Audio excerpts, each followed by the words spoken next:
આપણે એમએસ પટેલ સાહેબ પાસે અમે ઋષિવનમાં 40,000 તાડી વાવી છે. ઉત્તર ગુજરાતમાં તાડી એ એક નવો કન્સેપ્ટ છે.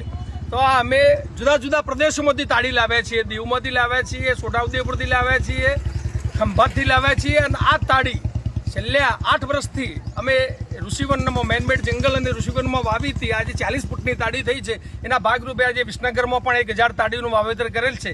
તો તાડીનું અમને તો મહત્વ બહુ ખબર નથી, પણ આ એમએસ પટેલ સાહેબ જે બોટનીના પ્રિન્સિપાલ છે એમની પાસે આપણે તાડીનું મહત્વ સમજીએ.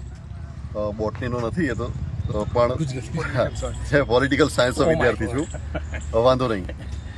પામ સ્વિફ્ટ નામનું એક પક્ષી આવે, એ પક્ષી હંમેશા તાડનું જે પાંદડું હોય એના પર જ માળો બનાવે, બીજે ક્યાંય નહીં.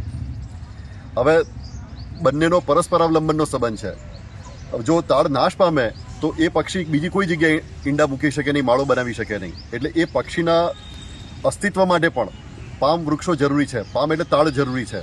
અને આ તાડ વિસનગરમાં વાવી અને એમાં પણ એના ગોટલા વાવ્યા. સૌથી અગત્યનું, વધારે રોપા કરતાં ગોટલા વધારે અગત્યના છે. કારણ કે 25 ગોટલા વાવ્યા, એમાંથી 5 ગોટલા સિલેક્ટ થશે, નેચરલ સિલેક્શન થશે અને એ ઉછેરશે. એ એટલા મજબૂત હશે કે એની કેર નહીં લઈએ તો પણ સરસ રીતે થશે. તો રોપા કરતાં ગોટલા વધારે સારી રીતે ઉછરશે.